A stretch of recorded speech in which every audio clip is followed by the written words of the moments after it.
What it do? Crew Excellence. Shout out to you for being in the building for another episode of the Ladder Podcast.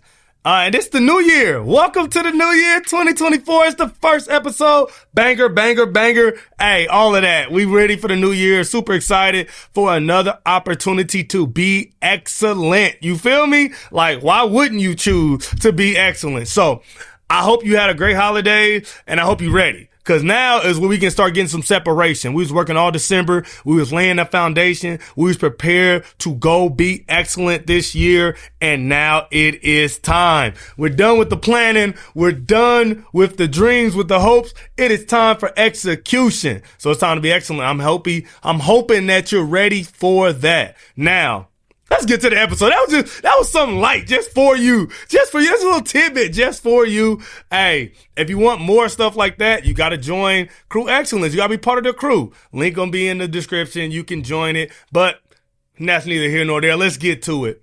I'm your host, Justin Strickland, your favorite Crew Excellent member. Bar none. Top of the top, elite, creme de la creme. You feel me? And I'm here with another episode of The Ladder. Today, we are talking about the GOAT, the greatest leader of all time. So we've talked about the voice leaders, hero leaders, gurus, and royalties. I gave you an example of each in history. We talked through their strengths, their weaknesses, and one thing that I always think about is I think of leadership like a sport. Like there are people that have Hall of Fame leadership careers, right? There are some that leave for a little washout. There are some that don't deserve to be playing the game, right? And so there's got to be a GOAT. If there's a GOAT everywhere else, there is a GOAT leader. And I want to talk about it today. First, I want you to drop who your GOAT is. Who's the best leader that you've ever been around? Who is the best leader that you ever worked under, worked with, read a book about? Who is your GOAT? Who's the best leader that you ever wrote? And don't steal mine, because I'm going to tell you who the real GOAT is. But write yours down right now in the comment. Hit submit. Don't cheat, right? I want to know who y'all been around, who y'all worked with, and who y'all read about, like who y'all think the greatest leader is. And so when we talk about leadership, there is a ton of different options for leadership. There's a ton of different ways to do leadership. There's a ton of different reasons to do leadership.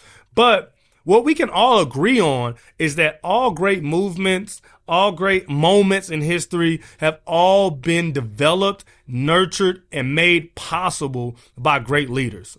Okay. And so that's one of the things what I love about The Ladder is we kind of talk through some of those leaders already. And that's what we're going to continue to do. Because I think we can learn. I think deep down, all of us have a desire to be a part of something bigger, to be a part of something historical or memorable. And most of the times that's attached to excellent leadership. Either coming from you or being around someone that has that ability. And so I want to talk about some of the greatest leaders of all time. I'm gonna do a Mount Rushmore, right? We're gonna do this like this. We're gonna do a Mount Rushmore, okay? And then I'm gonna go through who is actually the greatest, like who got their own mountain. So it's gonna be top 4 Mount Rushmore. So we're gonna be like, it's gonna be a top 5. It's gonna be 5 through 2. Okay, that's gonna be on the Mount Rushmore. And then it's gonna be number 1, who is by themselves on the mountain by themselves, okay? And so when you talk about leadership, there's a lot of things that go into it. Are we talking about money? Are we talking about power? Are we talking about influence? For me, the number 1, so those are the 3 kind of skill sets or skill trees. Like if we talking about 2K, right? Those are 3 kind of skill trees that you can max out as a leader. Money, power, influence. I think influence is the most important. Power is second. Money is third. Some people might disagree, and that might have to do with your leadership style, of course. But that also can do with who you've been around, who you consider a great leader, right? Some people find it hard to say someone's a great leader if they're not rich. Okay, that don't really bother me. So influence is first for me, power, then money. So Mount Rushmore leaders at number 5, right? At number 5 of my leadership Mount Rushmore, I'm gonna go with. I let for a drum roll, a little dramatic pause. I'm gonna go with Mother Teresa. All right, hear me out. Mother Teresa was this little small woman, right, in a world dominated by powerful men, countries at war, people at war, fighting for prominence and power, and she yielded influence over a globe with no social media, with no military prowess. She literally led with kindness. She was kind to people in a world where people were focused on themselves. She focused on others. And she was, if you, I think if you haven't really looked her up, you should, because she wielded amazing influence, incredible influence. She was in rooms with presidents. She was in rooms with dictators. She was in room with Congress, with parliamentary leaders in England and military leaders. Like, people had to listen to what she had to say. And it was all because of the way she led. I wonder, what kind of leader do you think Mother Teresa was? Go ahead, say it out loud. Say it out loud. We honest. This is an honest show, okay? We ask for integrity. Say it out loud. What type of leader do you think Mother Teresa was? All right. I would say Mother Teresa was a voice leader. She led people. She gathered people. She was completely committed to bettering others. She had a utopian kind of outlook and mindset, and she was one of the greatest ever. Like, Mother Teresa is one of those people that throughout history, all other people have to respect because of what she did and how she did it. And so she's on my Mount Rushmore. And I'll be honest, you probably didn't think you was going to hear her name, but that's cool. She's definitely on my Mount Rushmore as far as leaders are concerned. I got her in my top 5 all time, okay? You know what I'm saying? She had crazy game. You know what I'm saying? You got to respect it. All right. Number 4. Let's go. Number 4, dramatic pause, okay? Number 4 on the Mount Rushmore of leaders is Marcus Garvey / Fred Hampton. I'm going to put them side by side. And I'm cheating. I don't care. It's my podcast. I do whatever I want. So, Fred Hampton / Marcus Garvey. And it's for the same reason, okay? Because of their influence and power was deemed dangerous by the U.S. government. So, let's talk Marcus Garvey first, okay? And these are my personal leaders, and I don't care if you like them. But you can disagree in the comments, though. I'm here for the engagement. Please disagree in the comments. Garvey was able to raise $1 million with $1 donations with no internet. Let me say that again. Marcus Garvey raised $1 million with $1 donations with no internet. That's how powerful and influential he was. If you might disagree with his views, he was Pan-African. He was trying to get all the black people from America to go back to Africa. So he started a cruise ship to take black people back to Africa. So that's what he raised the money for. But to be able to yield that kind of influence in an era where you would basically word of mouth and newspapers was your predominant media is just quite impressive. And to get people to take their money to give to you because they trust what you're saying and trust what you're doing, that's just incredible, okay? He was so powerful that the U.S. government trumped up some charges on him.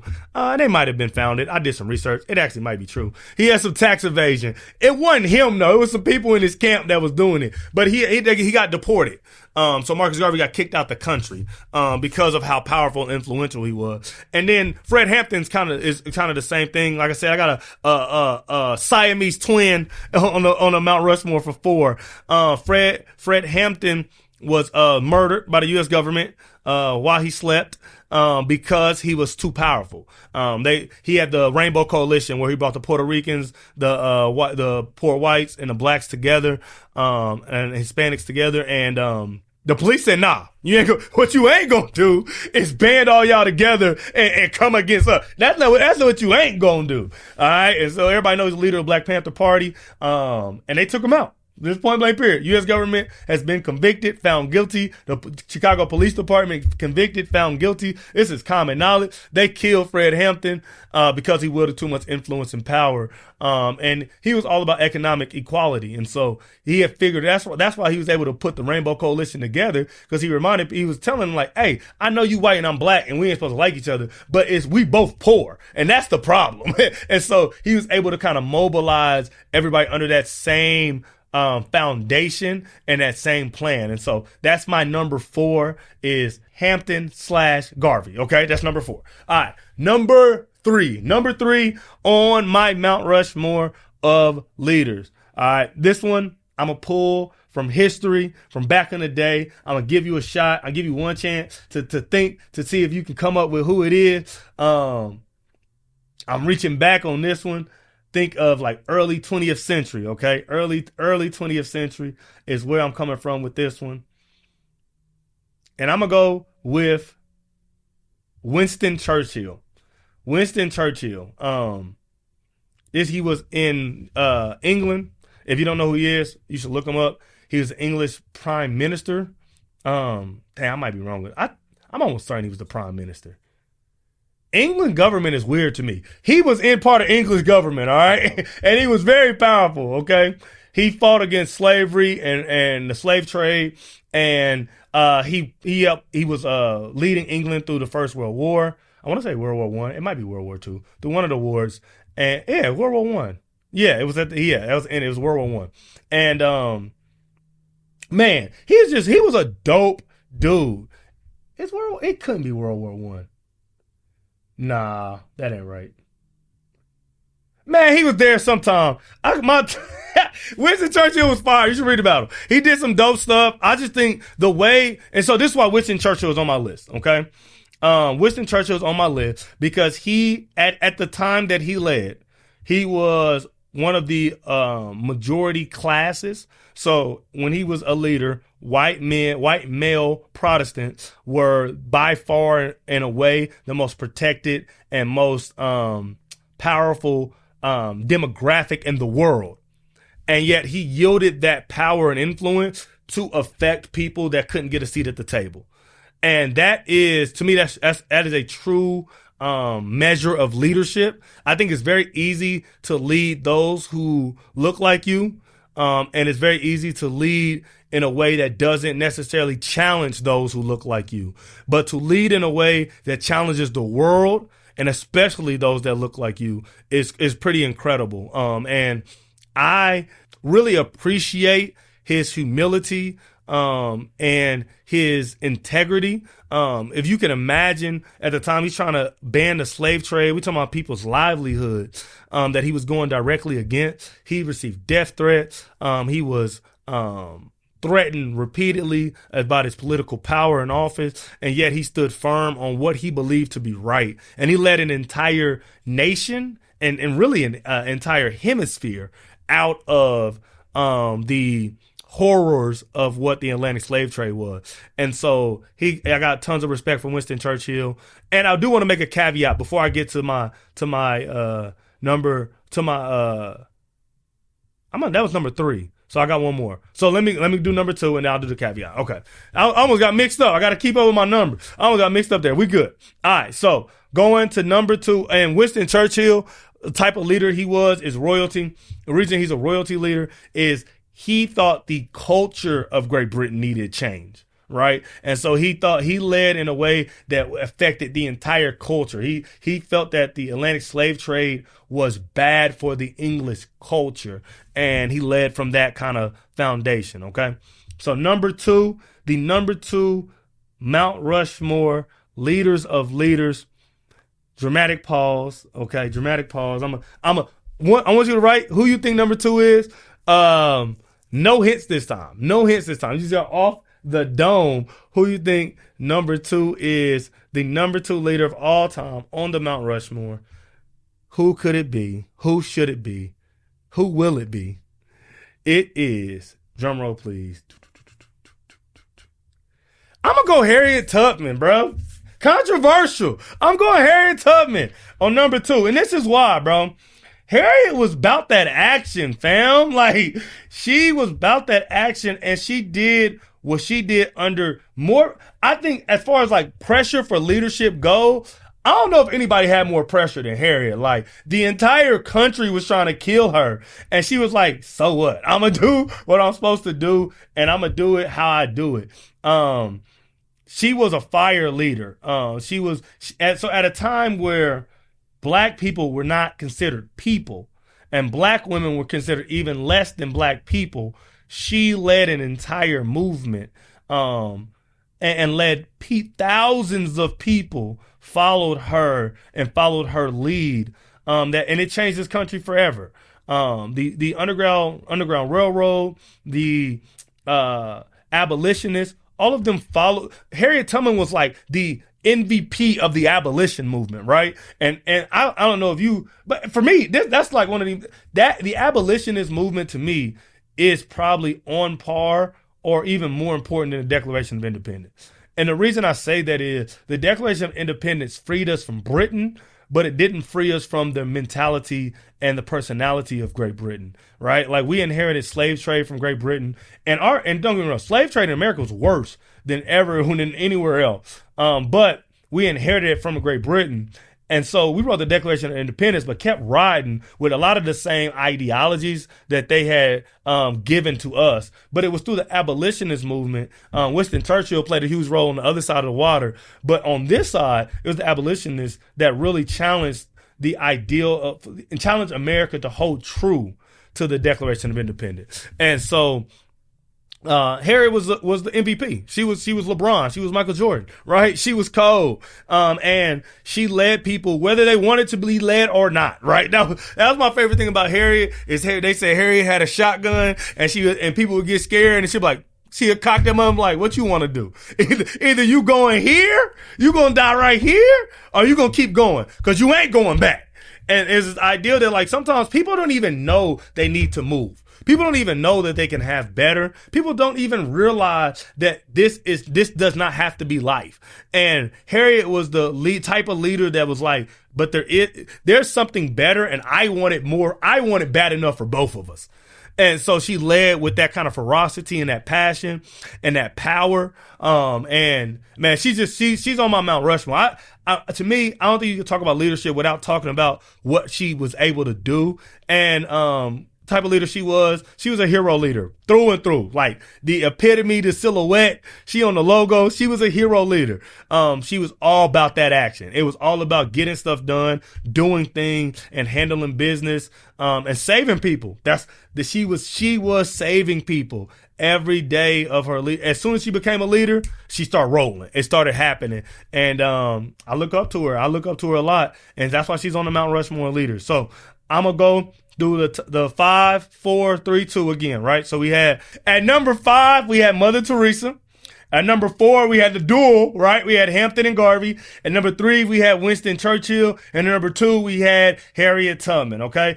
Caveat, anybody that I did in the first 4 videos was excluded from the list. So you might be saying, where Martin Luther King at? I just excluded him because I already did a video on him, all right? So if you want to see about him, go watch episode 1, okay? So that's why, I excluded them, Malcolm, though I excluded them from the list because I already did a video on them. So 5 was Mother Teresa, 4 was Hampton and Garvey, 3 was Winston Churchill, 2 was Harriet Tubman, and now for the GOAT.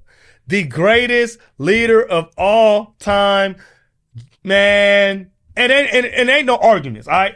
You might argue with the other ones. Ain't no arguments on this one, all right? This is 100% like he's the greatest. If you're talking leadership, ain't no better leader than him ever, all right? Oh, I gave you a hint. It's a guy, all right?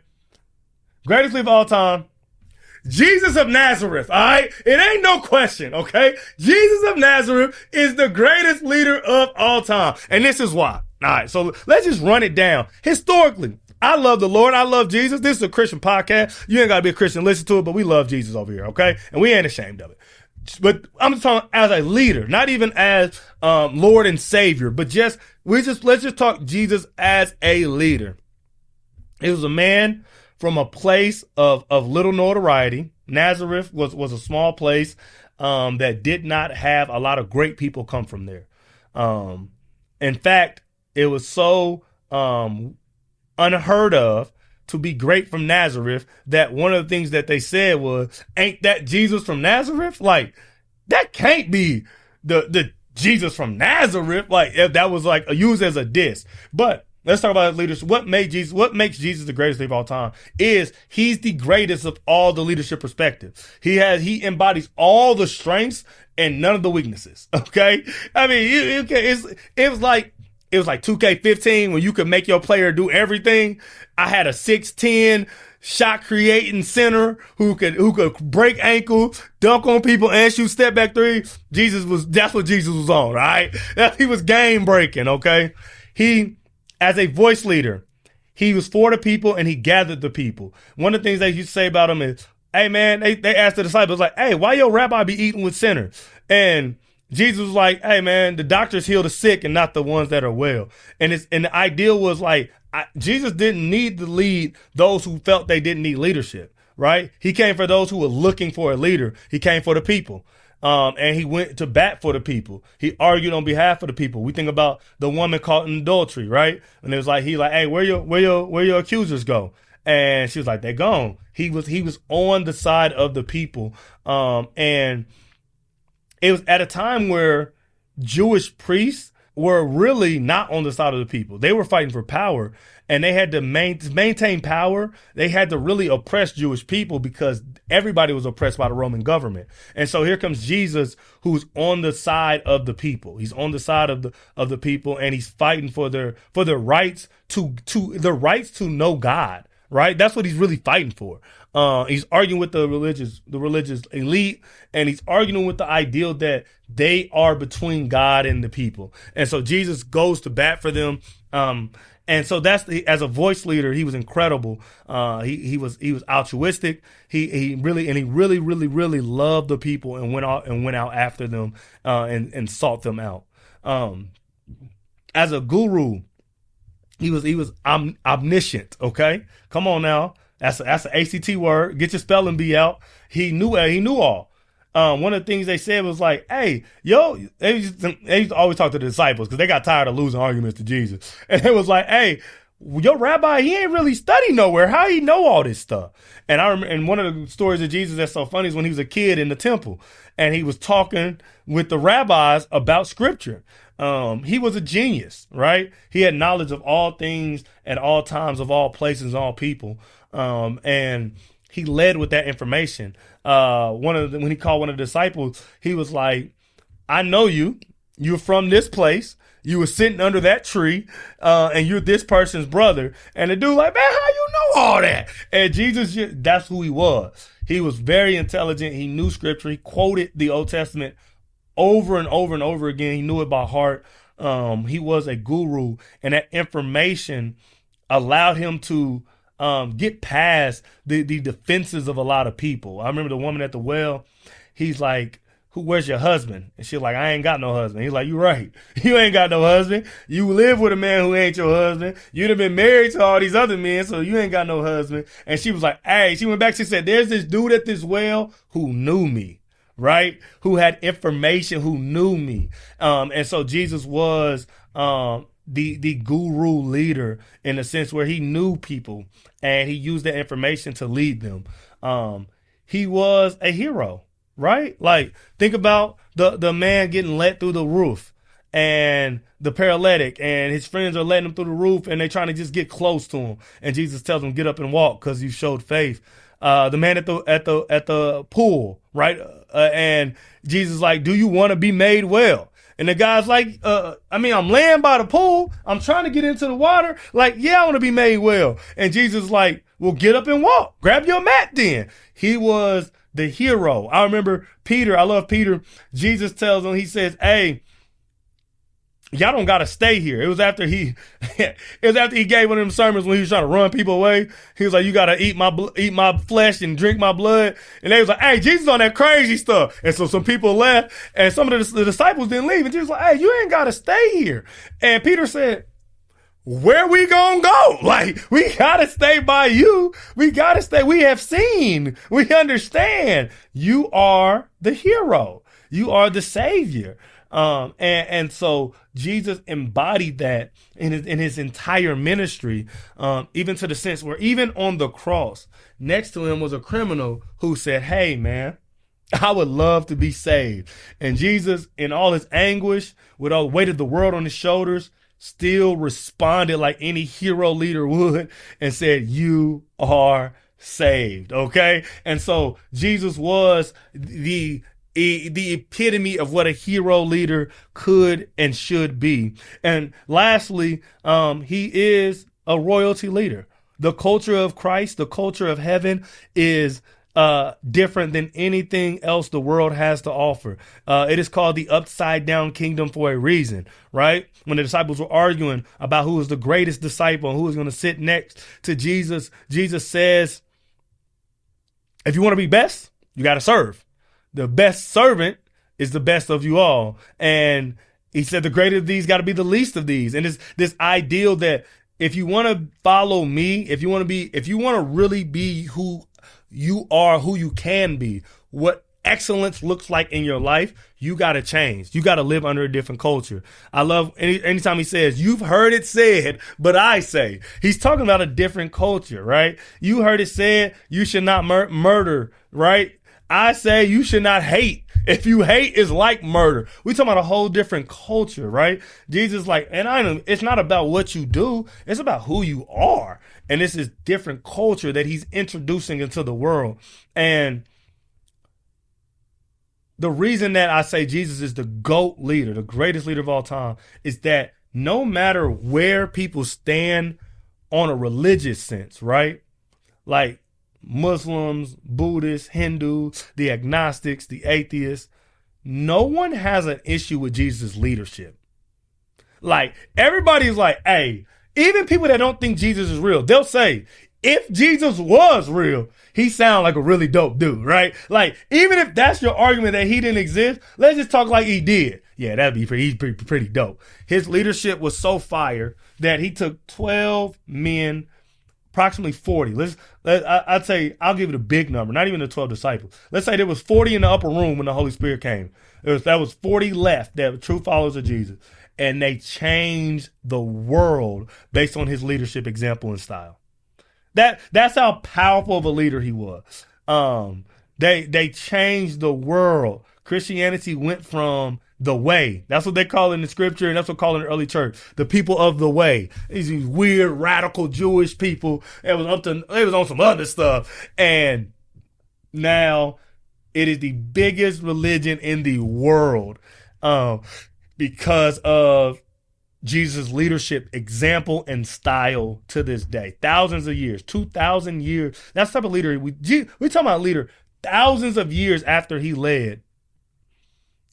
His leadership style is still effective, efficient, and relevant today, right? I'm talking on this. They didn't even have these cameras when Jesus was leading. And yet I'm on camera right now saying if I could be half the leader Jesus was, that I think I'll be the best leader possible in my own life. And so Jesus is the GOAT.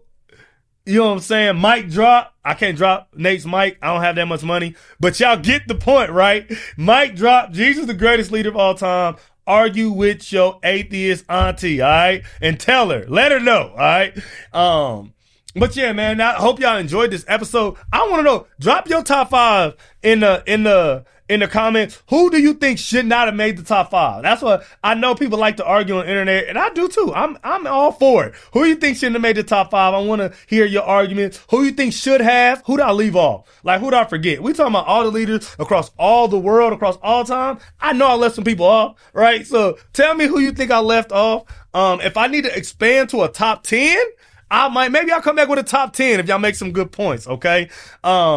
But I'm excited to be this year. Woo! This year gonna be fire. This year, Man, I'm so excited to be running this race with y'all this year, on this journey with y'all this year. Crew Excellence, we blowing up. We gonna change the world. We gonna make all the money. We gonna build all the relationships, and we gonna have a great time doing it. And if you're not part of Crew Excellence, man, join the crew. What you waiting on? You know what I'm saying?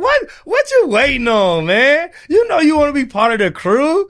And so, join Crew Excellence today, man. We be having dope conversations over in the private Facebook chat. You know what I'm saying? You get the podcast early. You get merch early. You get some motivation throughout the week. We be having, it's dope, man. I want to be part of Crew Excellence. So I am, but I want y'all to be part of it too. And so I want you to jump in and join us, because we gonna have this thing rocking, okay? All year.